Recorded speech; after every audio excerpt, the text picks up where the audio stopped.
Well, hello everybody. Welcome to Book by Book. Today is our last of the weeks that we are focusing on what is usually considered the writings of Jeremiah.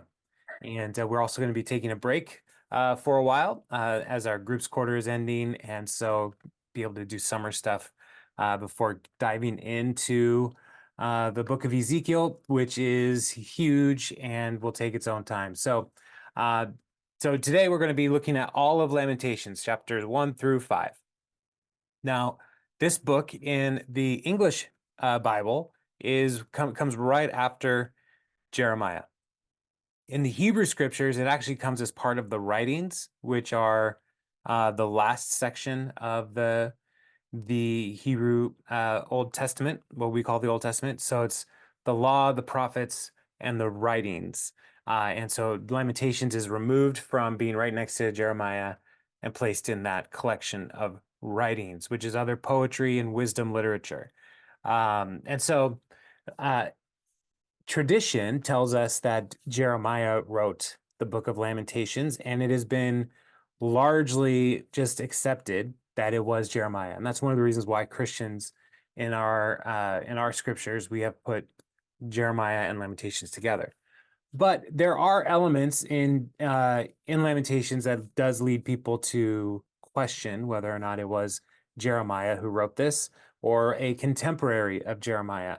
And one of the big reasons is just because it is an anonymous book. Nowhere in the text does it actually say who is writing this. But there are some elements that sound very similar to what the things that Jeremiah says. And so that's where tradition picked up on and said, this is Jeremiah. But then there's other times where words that Jeremiah used, the writer of Lamentations uses a different synonym, different word. And so we translated the same in English, but it's not exactly the same word. And so that's part of why people question whether or not Jeremiah wrote this. And for my sake, it doesn't really matter who wrote it. And so I'm fine with just continuing with the calling it Jeremiah's Book of Lamentations. And so I'm not really going to spend too much time on that. I just wanted you to know that it was there is some conversation around who wrote this book. And often, and if you've been walking through this book by book journey with me for a while, I've complained about chapter verses, chapter breakdown and all this stuff, how that is all like secondary. And sometimes those chapter breaks are in weird places. Lamentations actually is like the best, like Lamentations and Psalms are probably the best books for chapters and verses because they're poetry. And Lamentations has 5 laments, and each of the laments follows a particular Hebrew poetry convention, and it's an acrostic, but not like an acrostic like we tend to think in our American English, where it's like you have a word like pray down one side, and then it's like pray, like talking about prayer, praise, repent, ask, yield. That's a good acrostic. In Hebrew poetry, usually the first word of a line of a poem, of a stanza, is it starts with the first the letter of the alphabet. So Aleph, and then the next stanza would be Bet, and then the next one after that is Gimel.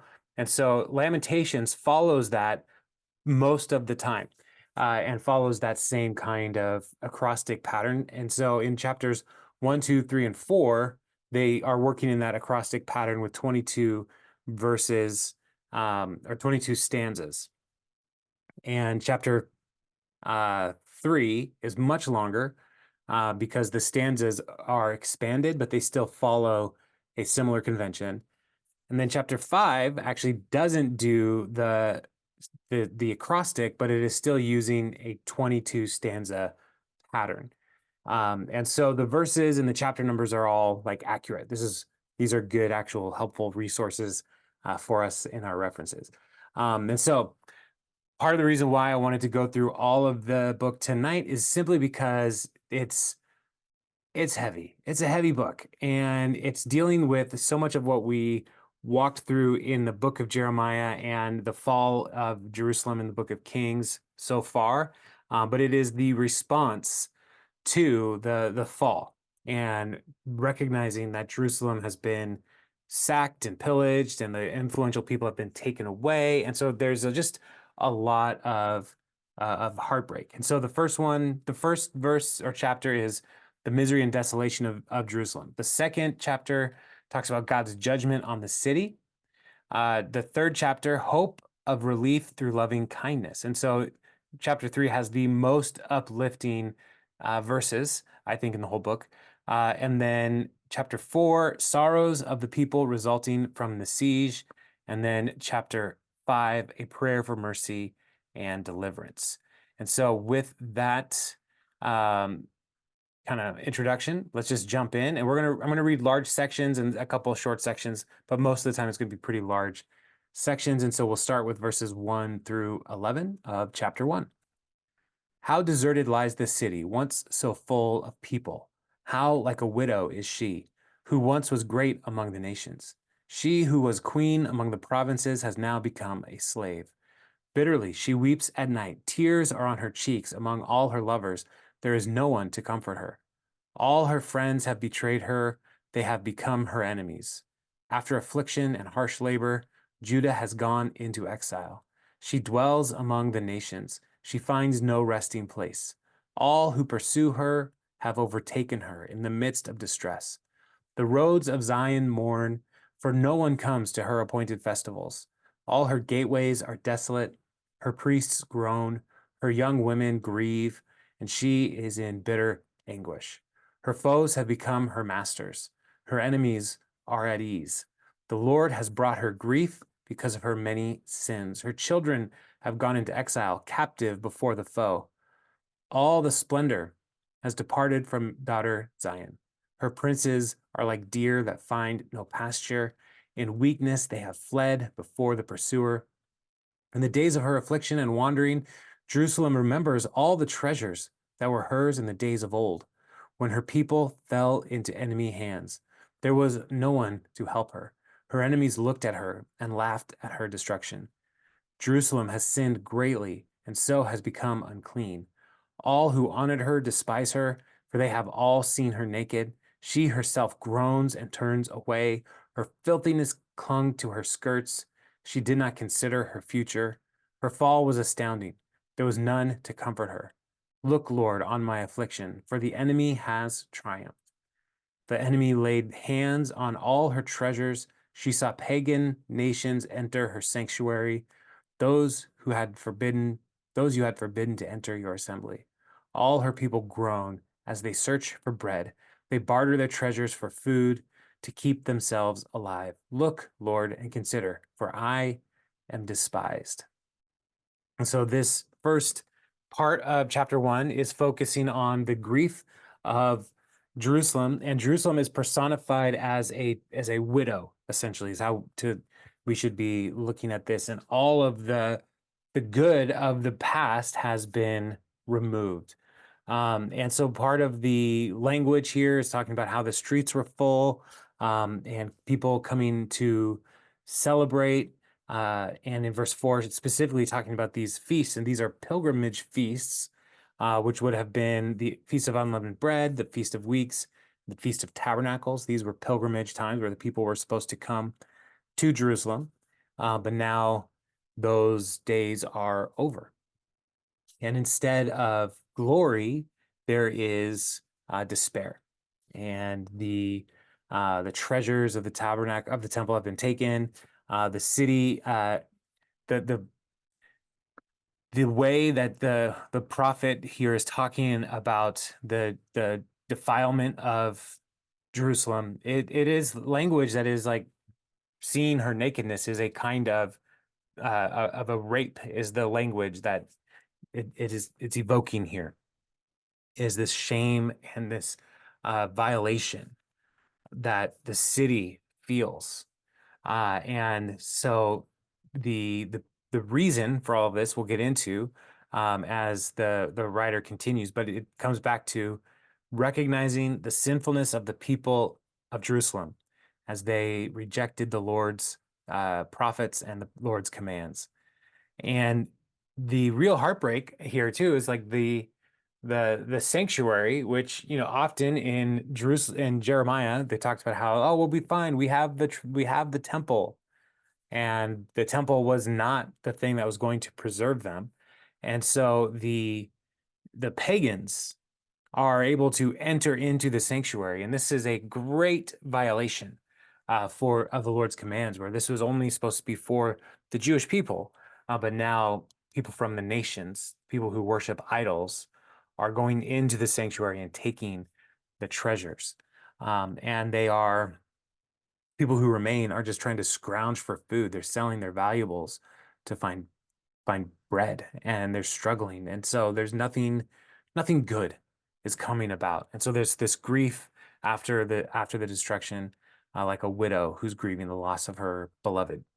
Verse 12 then picks up, is it nothing to you, all who pass by? Look around and see. Is any suffering like my suffering that was inflicted on me, that the Lord brought on me in the day of his fierce anger? From on high he sent fire, sent it down into my bones. He spread a net for my feet and turned me back. He made me desolate, faint all the day long. My sins have been bound into a yoke by his hands. They were woven together. They have been hung on my neck, and the Lord has sapped my strength. He has given me into the hands of those I cannot withstand.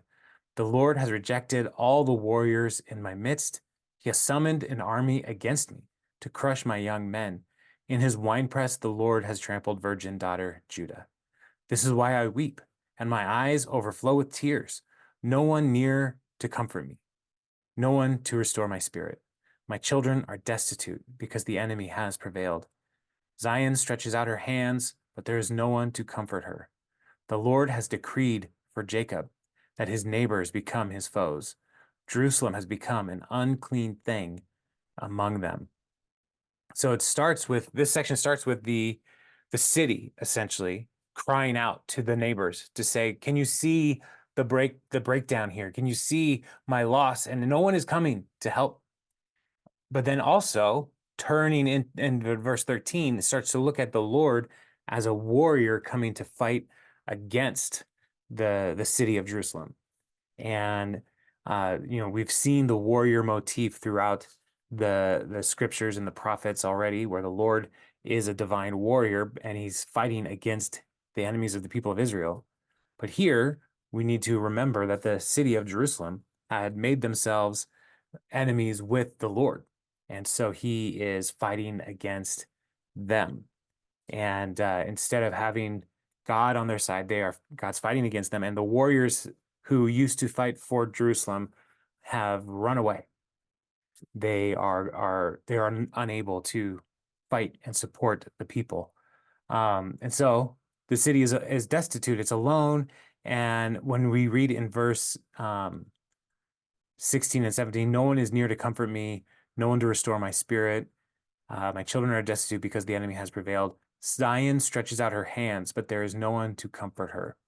So if you think about somebody who has fallen and cannot get up and no one is helping, like the reaching out, like somebody come and rescue me from my distress. And this is all, again, because as it said in verse 14, my sins have been bound into a yoke. This is their sins that have brought this. So sorry, excuse me. It's their sins that have brought this upon them in this destruction. So, and in verse 18, the writer confesses this. In verse 18, the Lord is righteous, yet I rebelled against his command. Listen, all you peoples, look on my suffering. My young men and young women have gone into exile.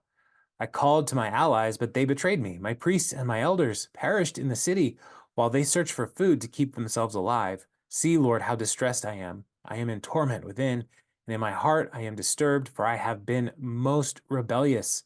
Outside the sword bereaves, inside there is only death. And so the city here in this confession is saying, like, I did this to me.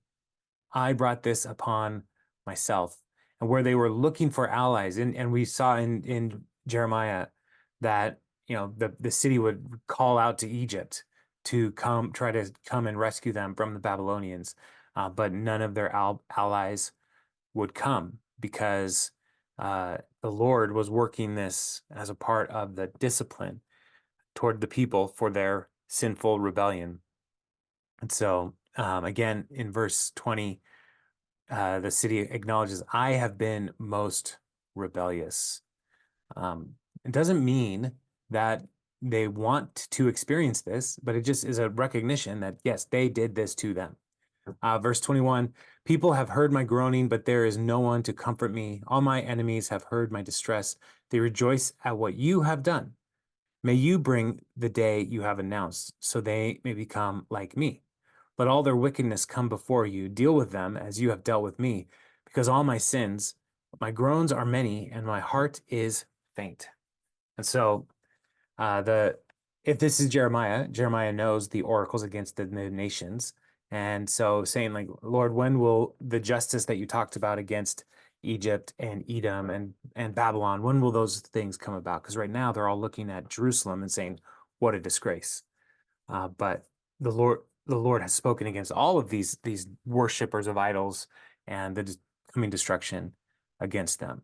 And so this first lament focused on the misery and desolation of the city as it suffered the consequences for ignoring the prophet's warning for generations. And so that's looking at that destruction and lament there. The second one is looking at looking at how God has been like an enemy to Jerusalem.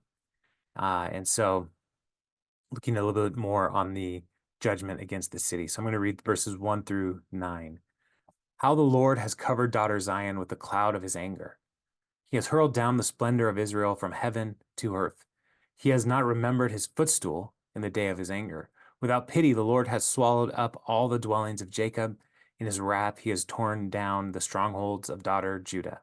He has brought her kingdom and its princes down to the ground in dishonor. In fierce anger, he has cut off every horn of Israel. He has withdrawn his right hand and at the approach of the enemy. He has burned in Jacob like a flaming fire that consumes everything around it. Like an enemy has strung his bow, his right hand is ready. Like a foe, he has slain all who were pleasing to the eye. He has poured out his wrath like fire on the tent of daughter Zion. The Lord is like an enemy. He has swallowed up Israel. He has swallowed up all her palaces and destroyed her strongholds. He has multiplied mourning and lamentation for daughter Judah. He has laid waste in dwelling like a garden. He has destroyed his place of meeting. The Lord has made Zion forget her appointed festivals and her Sabbaths. In his fierce anger, he has spurned both king and priest.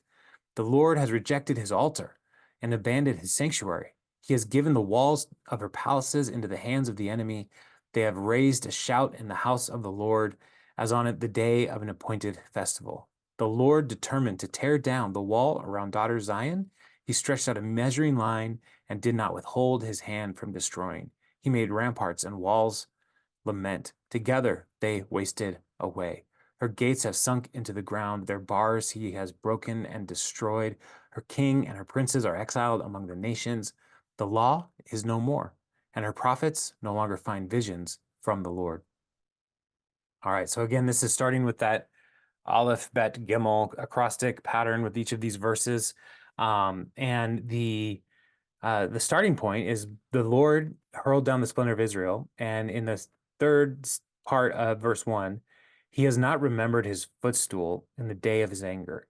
And something to keep in mind is the understanding of the mercy seat on the Ark of the Covenant was considered to be the Lord's footstool. And so God did not live in the temple. He chose to let his glory dwell there. And this imagery of a footstool is like that is the place where he ruled from, but he was not limited to the temple.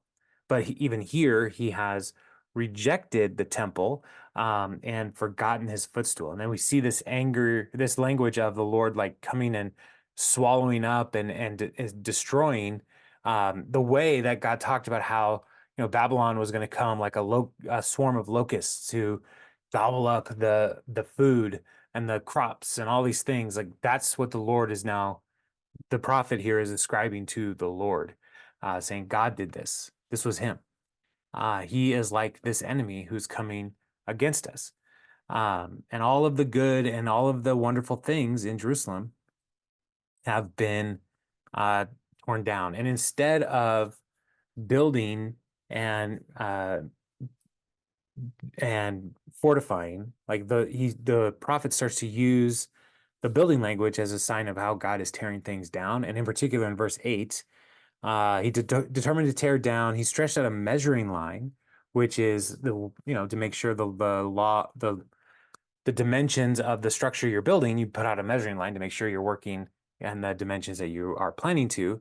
And here he's saying, no, this is, instead of building, I'm putting out a measuring line of destruction. And so this is not uh, a pleasant situation that they find themselves in. And even the prophets are no longer hearing or seeing from the Lord. One more thing, the horn in verse 3, horns symbolize strength, but they also represented leadership. And so in verse 3, when it says, he has cut off every horn of Israel, it's talking about all of the leaders, the elders, the priests, all of those different leadership structures.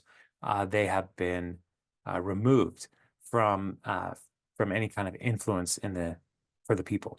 In verse 10 then picks up, the elders of daughter Zion sit on the ground in silence. They have sprinkled dust on their heads and put on sackcloth. The young women of Jerusalem have bowed their heads to the ground. My eyes fail from weeping. I am in torment within. My heart is poured out on the ground because my people are destroyed, because children and infants faint in the streets of the city. They say to their mothers, where is bread and wine? As they faint like the wounded in the streets of the city, as their lives ebb away in their mother's arms. What can I say for you? With what can I compare you, daughter Jerusalem? To what can I liken that I may comfort you, virgin daughter Zion? Your wound is as deep as the sea. Who can heal you? So the first verse here is all talking about mourning practices. And so putting on dust and sackcloth and bowing your head, these are all mourning practices. And so the people of Jerusalem are in deep mourning. And so there is nothing that anybody can do to help them to not mourn. And so my eyes fail from weeping is talking about how there are no more tears to cry because they're all used up. My eyes are burning from the tears. And so this grief is heavy and seems like it will not end. Verse 14 says, the visions of your prophets were false and worthless. They did not expose your sin to ward off your captivity. The prophecies they gave you were false and misleading.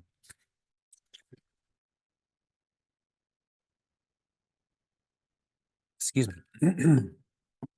So the theme throughout Isaiah and Jeremiah both, these false prophets were lying to the people of Jerusalem. And so here, the writer of Lamentations is highlighting like you listened to the wrong people. And so now you see that their lies of peace, peace, when there would be no peace. They were what led you to this destruction, because the prophet is called to, their job is to call people back to covenant faithfulness with the Lord. And they weren't doing it. Verse 15, all who pass your way clap their hands at you. They scoff and shake their heads at daughter Jerusalem. Is this the city that was called the perfection of beauty, the joy of the whole earth? All your enemies open their mouths wide against you. They scoff and gnash their teeth and say, we have swallowed her up. This is the day we have waited for. We have lived to see it. The Lord has done what he planned. He has fulfilled his word, which he decreed long ago. He has overthrown you without pity. He has let the enemy gloat over you. He has exalted the horn of your foes. And so the clapping their hands at you, scoffing and shaking their heads, clapping is not like, hey, good job. It's can you believe that? Or, when you are upset at your dog, maybe you might clap to be like, hey, stop it. Pay attention. It is not the applause. that we normally associate with clapping. And so this is like all the people now are mocking the fallen Jerusalem. Verse 18, the hearts of the people cry out to the Lord, you walls of daughter Zion, let your tears flow like a river day and night. Give yourself no relief, your eyes no rest. Arise, cry out in the night as the watches of the night begin. Pour out your heart like water in the presence of the Lord. Lift up your hands to him for the lives of your children who faint from hunger at every street corner. Look, Lord, and consider, whom have you ever treated like this? Should women eat their offspring, the children they have cared for? Should priest and prophet be killed in the sanctuary of the Lord?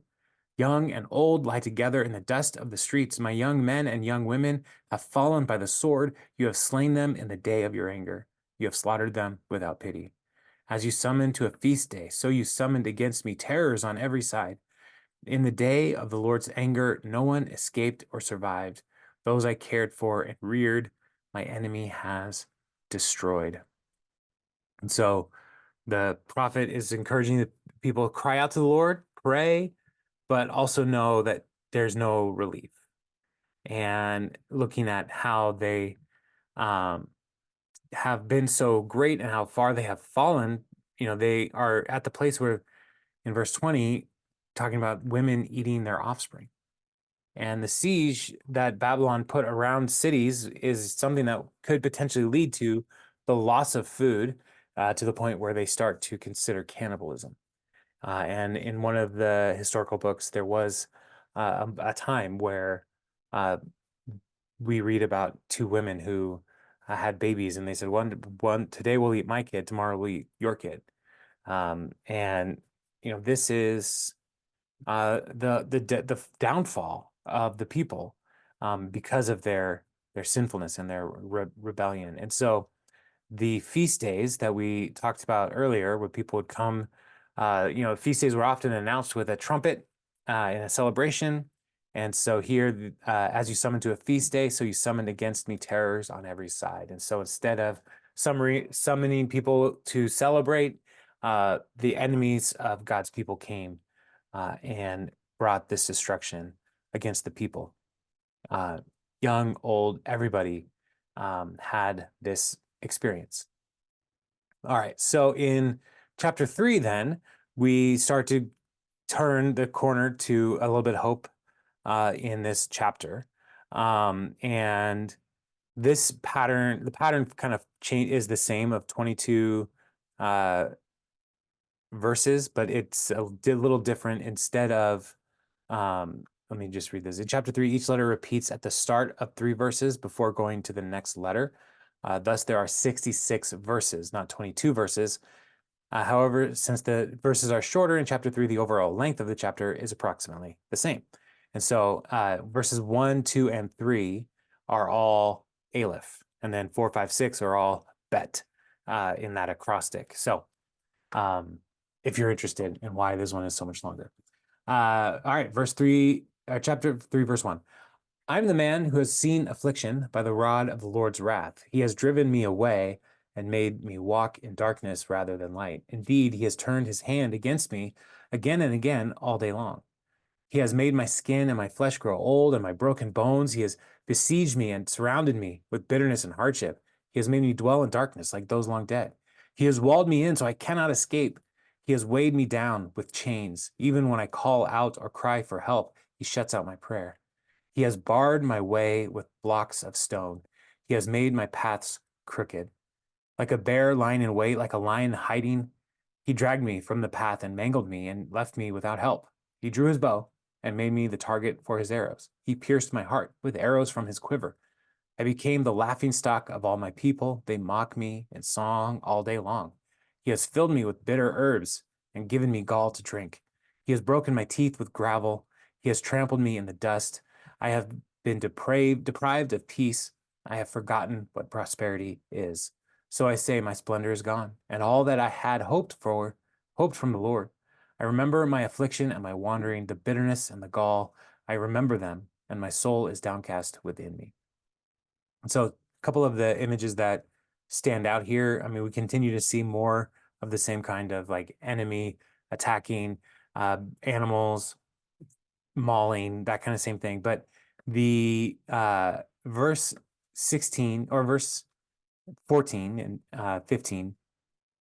He has filled me with bitter herbs and given me gall to drink. The bitter herbs, a lot of the commentators were talking about how this was part of the Passover celebration. And so when we look at that bitter herbs section and then remember afflictions and wanderings, the bitterness and the gall, that same kind of the Passover and the wandering and the remembering the bitter herbs that they would eat. You know, those are signs of God's saving.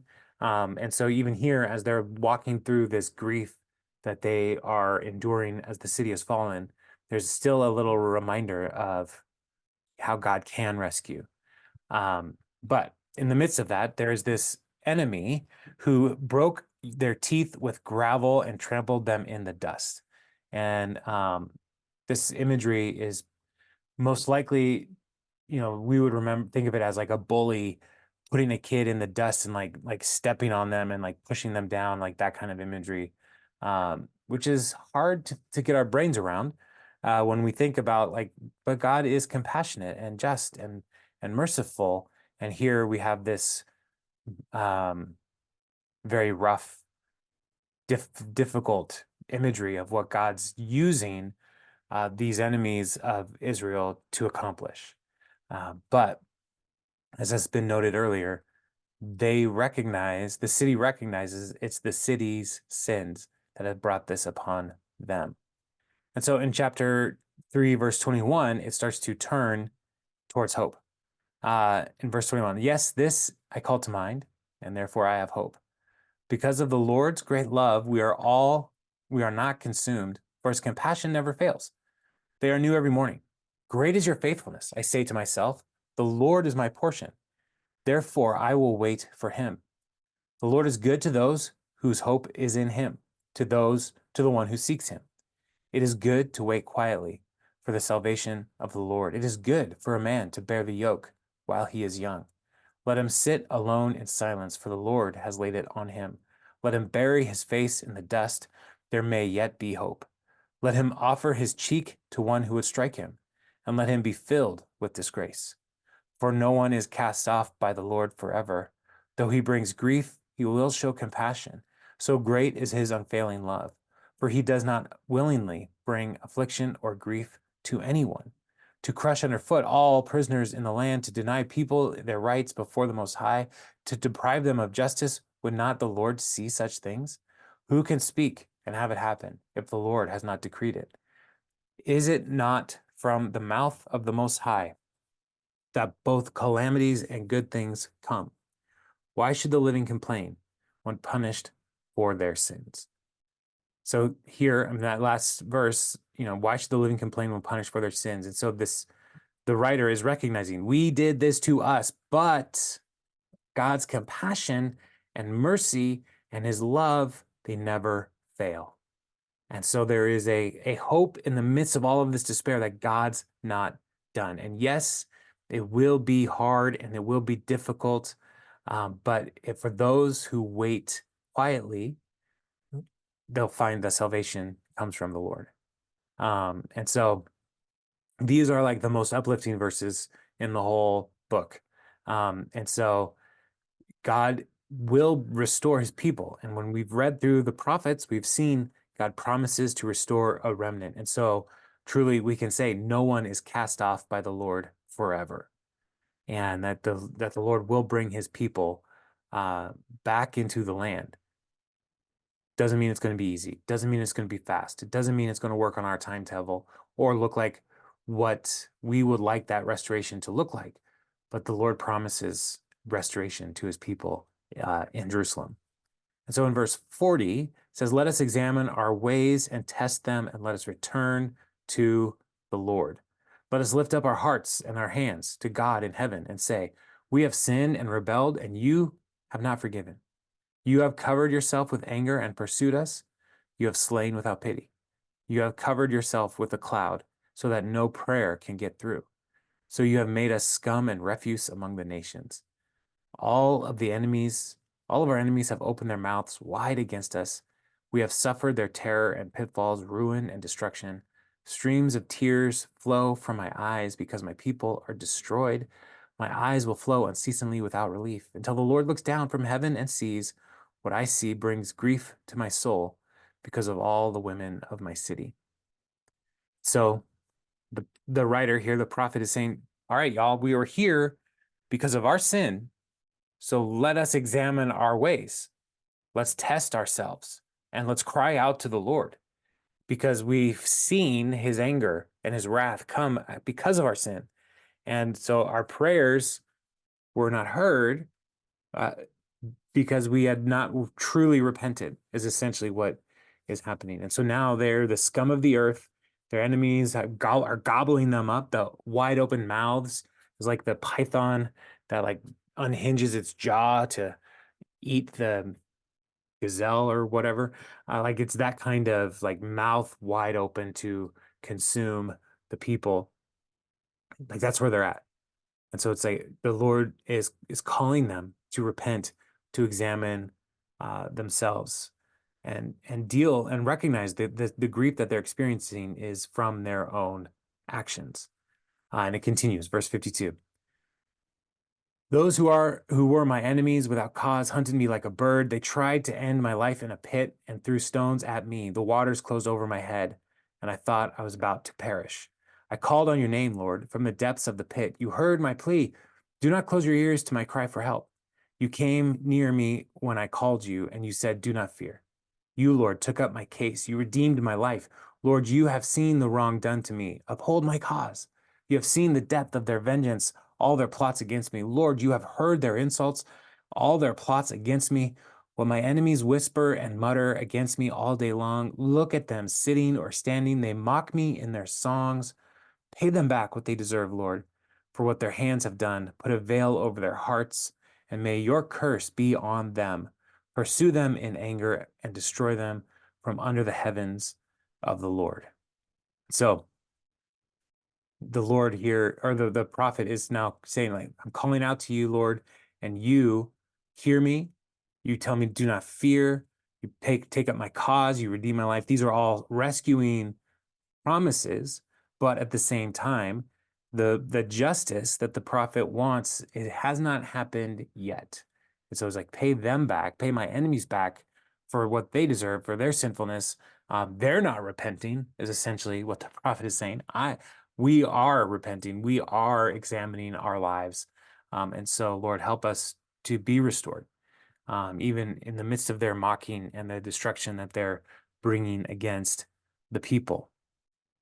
So this is one of those times where we read about these kinds of psalms, and we would call this an imprecatory psalm, where the psalmist or the prophet or the writer is praying and singing about God bringing justice to his enemies. It's like kind of a curse psalm, and we would probably never sing these songs in church on a Sunday, right? Like, Lord, smite my enemies, hallelujah. Like that doesn't really like float very well in our modern worship services, but there's a lot of psalms that way. And so I think it's more healthy to bring these kinds of uh, notes of despair to the Lord rather than yelling them to the people in our lives.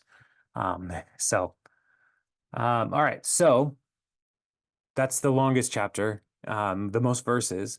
The fourth one, a lament, is also an acrostic, but it has another different structure. Each verse starts with a successive letter of the Hebrew alphabet, and so it's similar to chapters 1 and 2, but the verse stanzas are still shorter than 1 and 2, but longer than 3. And so this chapter is about a third shorter than 1 and 2, and considerably shorter than chapter 3. So this this one also has two voices that are heard.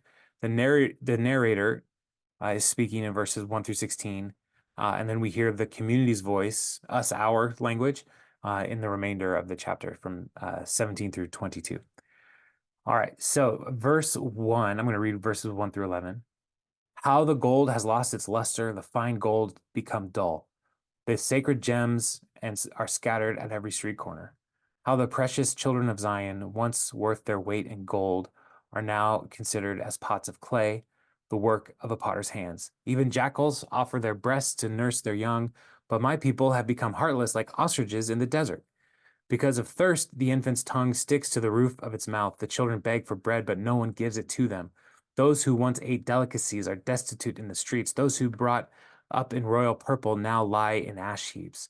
The punishment of my people is greater than that of Sodom, which was overthrown in a moment without a hand turned to help her.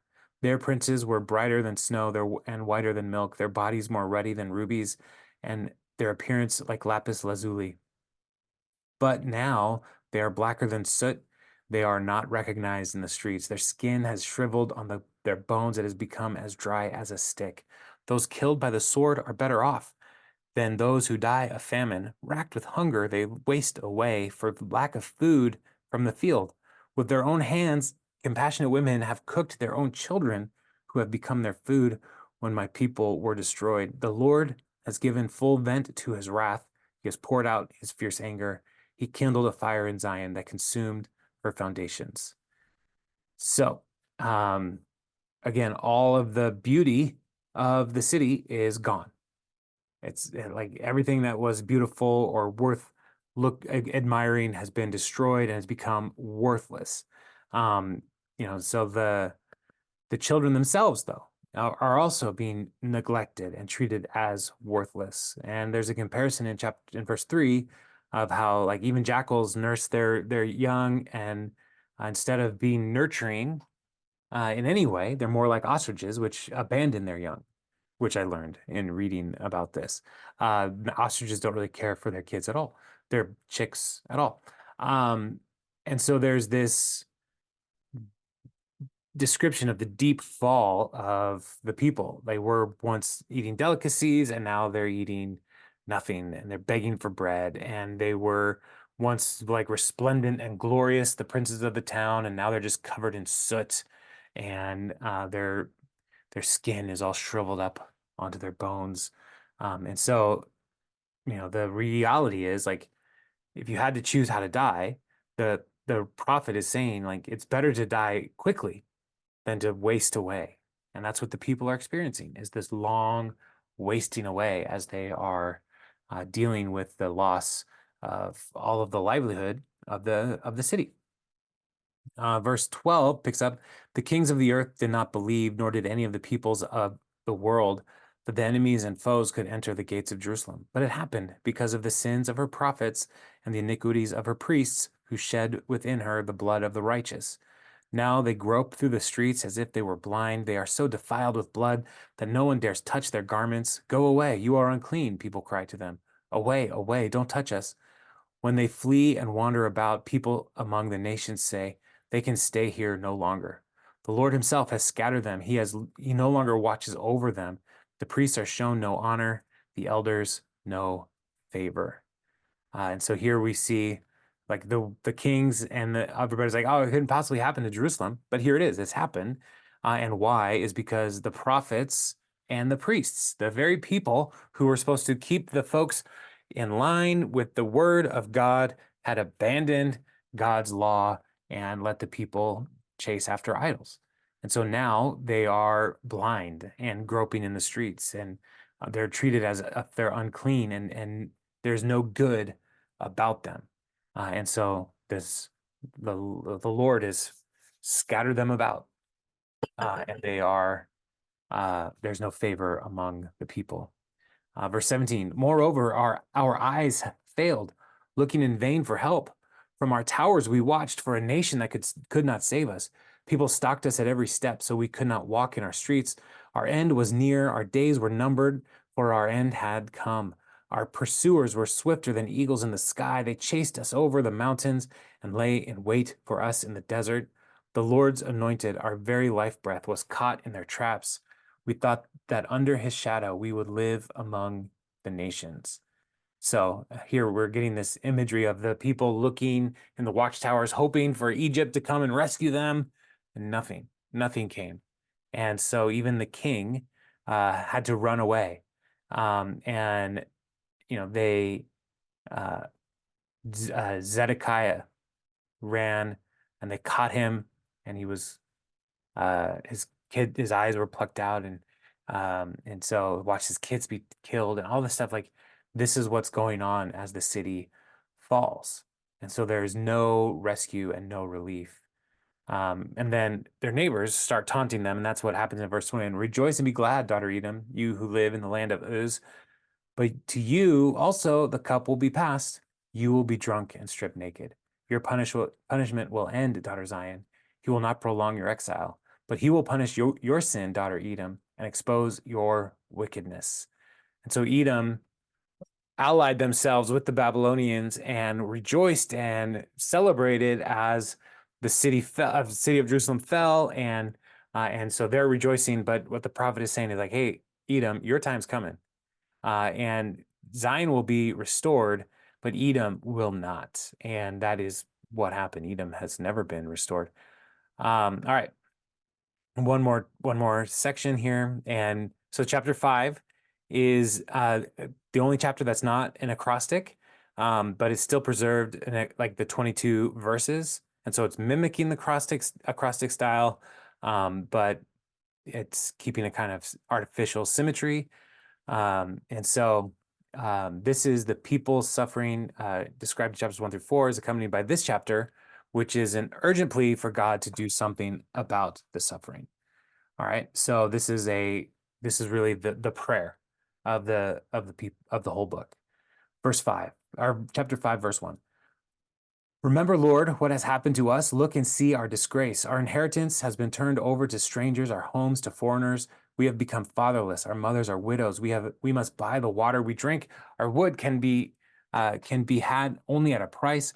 Those who pursue us are at our heels. We are weary and find no rest. We submitted to Egypt and Assyria to get enough bread. Our ancestors sinned and are no more, and we bear their punishment. Slaves rule over us now, and there is no one to free us from their hands. We get our bread at the risk of our lives because of the sword in the desert. Our skin is hot as an oven, feverish from hunger. Women have been violated in Zion and virgins in the towns of Judah. Princes have been hung up by their hands. Elders are shown no respect. Young men toil in the millstones. Boys stagger under loads of wood. And so this is the state of the people, and part of the sadness and the grief is the inheritance. The land that was passed generation to generation to generation has been turned over to strangers. The the promise of the Lord that this land would provide for them is now being controlled by a pagan nation, the Babylonians, and they do not follow the ways of the Lord. They do not follow the land rights and privileges of the land. It's all in the empire economy. It's all going back up to Babylon. And so the difficulty for these people who remain in Judah is like they have to buy water. They have to they have to do slave labor themselves, carrying wood, working in millstones. All of these things are like were considered slave work. And even trying to find bread is dangerous, because if they go out into the desert, there are bandits and enemies out there. And so everything is not going great for the people here in this part. They're recognizing the fall and how society is completely broken down, and there's really no good things happening um, in the city and in the region. And so, verse 14, the elders are gone from the city gate. The young men have stopped their music. Joy is gone from our hearts. Our dancing has turned to mourning. The crown has fallen from our head. Woe to us, for we have sinned. Because of this, our hearts are faint. Because of these things, our eyes grow dim. For Mount Zion, which lies desolate, with jackals prowling over it. So the elders at the city gate, that's one of the ways that the city government actually happened was at the city gate, as the leaders would set up their meetings there, and that they're gone. And young men who are not in charge of anything, they are not playing any music. They're not celebrating. Everything is sorrow and grief, and the crown that once was their glory has been removed. And so the recognition of verse 16, woe to us, for we have sinned. The writer is saying like we are at our breaking point. We don't know what else to do. We have no hope in ourselves. So verse 19 then turns, you, Lord, reign forever. Your throne endures from generation to generation. Why do you always forget us? Why do you forsake us so long? Restore us to yourself, Lord, that we may return. Renew our days as of old, unless you have utterly rejected us and are angry with us beyond measure. So this prayer here is, Lord, restore us. And that is, these are the closing words of the prophet Jeremiah in the book of Lamentations. And there's a recognition here that the story is not done. When the book of Lamentations was written, the picture of restoration is just a hope, and it has not been fully realized.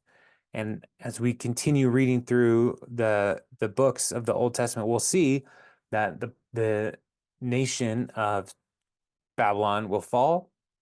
The empire of the Persians and the Medes will take over, and Cyrus eventually will send the people back to Jerusalem, and they will have opportunity to rebuild the walls and the temples, uh, and they will never have the level of idolatry that they had before the exile.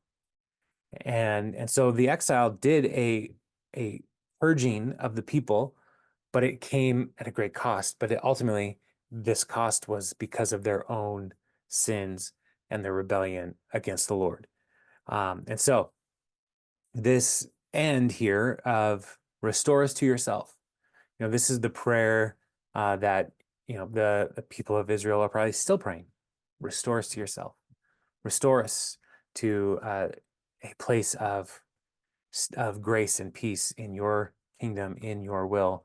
And it is a good prayer for us to pray as well. But while America is not in a covenant with the Lord the way Israel was in a covenant with the Lord, we should still pray for restoration and protection. And when we see heartbreak and terrible things happening in our world, we do not have to give over to complete despair, but to recognize like the brokenness of the world is because of the sinfulness of the people.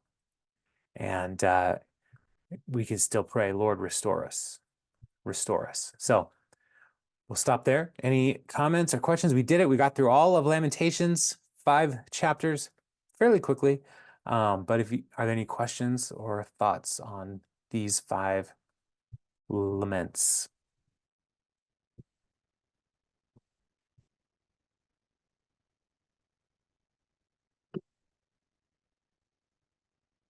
No? Well, all right then, y'all. We can wrap here. And so we will be done for the summer. And so I do want to encourage you. This May is when we start our groups promotion month. And so be sure to look for a group to join. And if you've got an idea on a group that maybe you haven't talked to Pastor Ryan yet about, we'd love to help you make that happen. And so yeah, so we'll go ahead and wrap here, and y'all have a great week. We'll see you Sunday.